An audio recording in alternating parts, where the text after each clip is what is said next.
Sehingga ini diperlukan agar tidak terjadi interpretasi yang salah.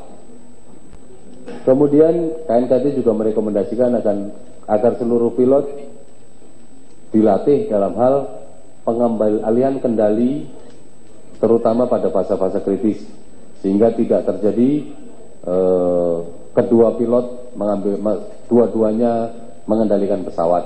Jadi agar ada prosedur bagaimana mengambil alih kemudi. Kemudian kepada Dirjen Perhubungan Udara, KNKT merekomendasikan agar seluruh maskapai penerbangan agar melakukan pelatihan sesuai dengan training manual atau buku petunjuk pedoman pelatihan yang sudah disahkan oleh Kementerian Perhubungan. Yang kedua, agar KNKT merekomendasikan kepada Dirjen Perhubungan Udara agar semua maskapai memiliki sebuah sistem perawatan pesawat yang mampu untuk mendeteksi dan memperbaiki kerusakan yang berulang.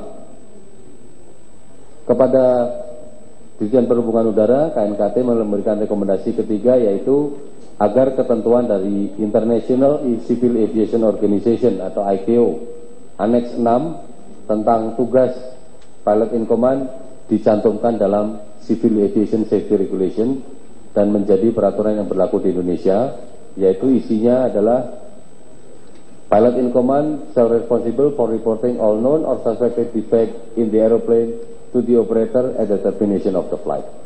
Jadi kewajiban kepada pilot untuk melaporkan kerusakan yang ada di pesawat pada penerbangan yang mereka jalani.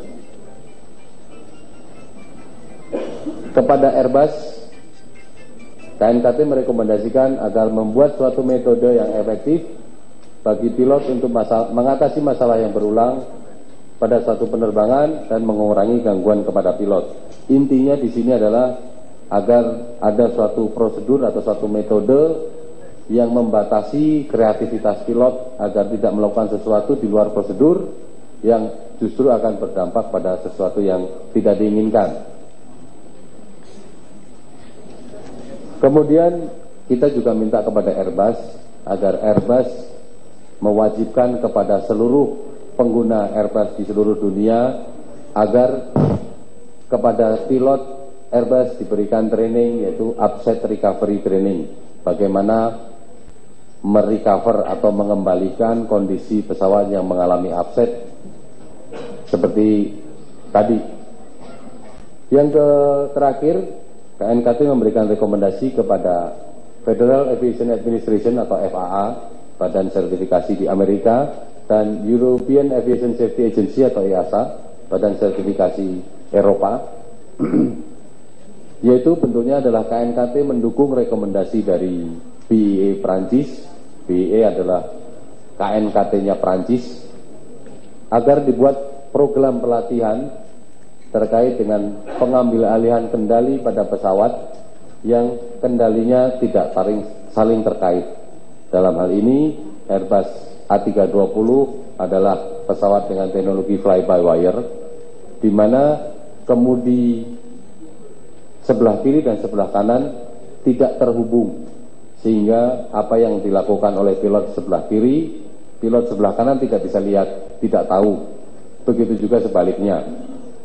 Dan apabila diberikan input oleh kepada kedua kendali secara bersamaan, yang terjadi adalah penjumlahan. Artinya kalau di sebelah kanan ditarik sebesar 5, sebelah kiri ditarik 5, maka menjadi inputnya menjadi 10. Namun sebaliknya apabila yang satu didorong 5, yang satu ditarik 5, maka pesawatnya diem, hasilnya adalah 0. Maka pesawat tidak bergerak. Ini yang meningkatkan kesulitan bagi pilot untuk mengendalikan karena tidak tahu di sebelah apa yang dilakukan. Jadi KNKT merekomendasikan kepada kepada EASA dan FAA agar program pelatihan tentang pengambil alihan kemudi ini segera dilakukan. Kira-kira seperti itu Pak Ahmad Yanto, mau ditambahkan? Sedikit saya tambahkan. Terima kasih Pak Nur Cahyo. Kelihatannya Pak Suryanto mau menambahkan beberapa informasi. terutama pada fase penerbangan sewaktu meninggalkan ketinggian di dalam ingatannya waktu tanggal 25 itu si PIC-nya atau kaptennya melihat teknisi melakukan riset CB waktu di Surabaya. Terus satu lagi yang dimaksud dengan stall itu adalah pesawat kehilangan gaya angkat. Jadi dari ketinggian kurang lebih 30.000 sampai ke dasar, pesawat itu jatuh seperti ini. Jadi relatif hidungnya datar, wingnya level, sehingga seolah-olah pesawat seperti normal. Dan pramugari juga merasakan seolah-olah pesawat masuk di dalam kondisi cuaca buruk, agak bergetar. Nah, bergetarnya ini dikarenakan sayap mengalami stall atau kehilangan gaya angkat. Jadi pesawat dari atas begini terus, karena stall, pesawat tidak bisa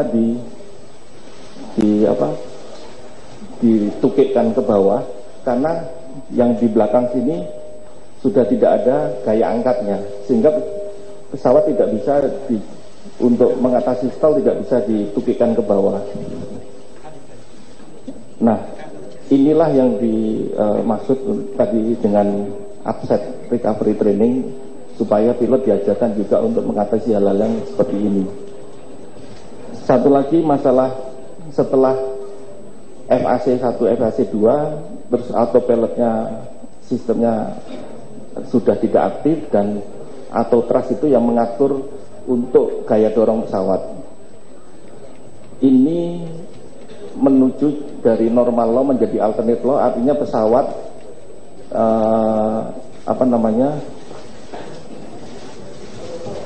diterbangkan secara manual. Jadi komputer sudah tidak memprotek lagi, tapi seperti yang diceritakan Kapten Nur Cahyo, bahwa kalau pesawat miring dengan kecepatan kurang lebih waktu kecepatan jelajah tidak bisa lebih dari 30 derajat, itu kalau di dalam kondisi normal law. Tapi begitu masuk alternate law, semua proteksi ini hilang.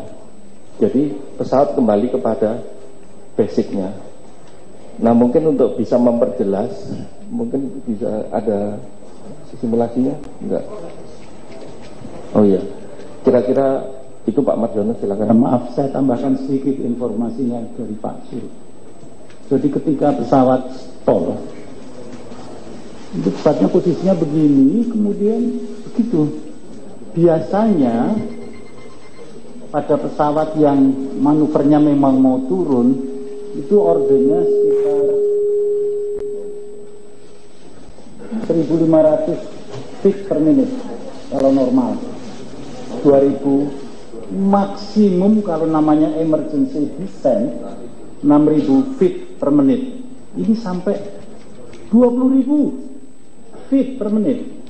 Kemudian pernah turun dan terus menerus sekitar 12.000 feet per menit, itu pun sangat tinggi. Itulah kondisi stall yang dialami, dan itu memang sukar di recover. Baik, saya kira presentasi cukup. Sekarang saatnya pertanyaan dan jawaban, question and answer. Sebentar, kita harus gini, saya mungkin main sebagai moderator, menunjuk siapa yang mau tanya. Nanti tenang, pertanyaan yang diulang akan saya katakan itu tadi sudah ditanyakan, dan pertanyaan boleh dalam bahasa Indonesia atau bahasa Inggris.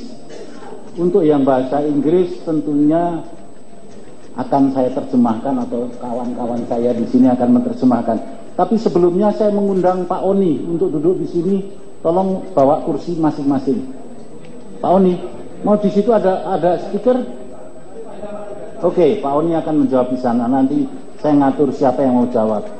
Dan mungkin ada juga investigator yang lain yang mungkin akan menjawabnya.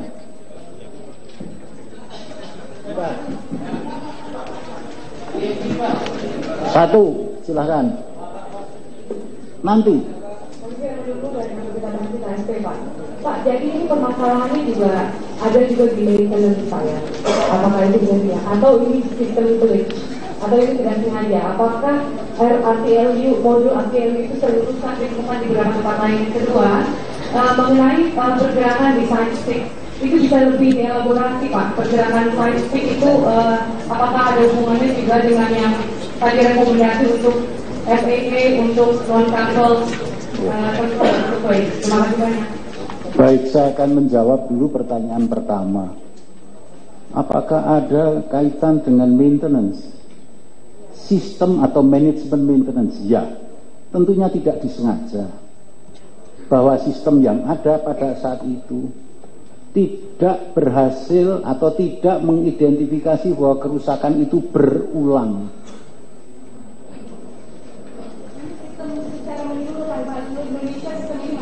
Nanti dulu, itu sistem waktu itu di AirAsia, Indonesia AirAsia.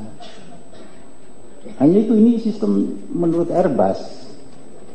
Nah, adakah kejadian serupa di Armada? Ya,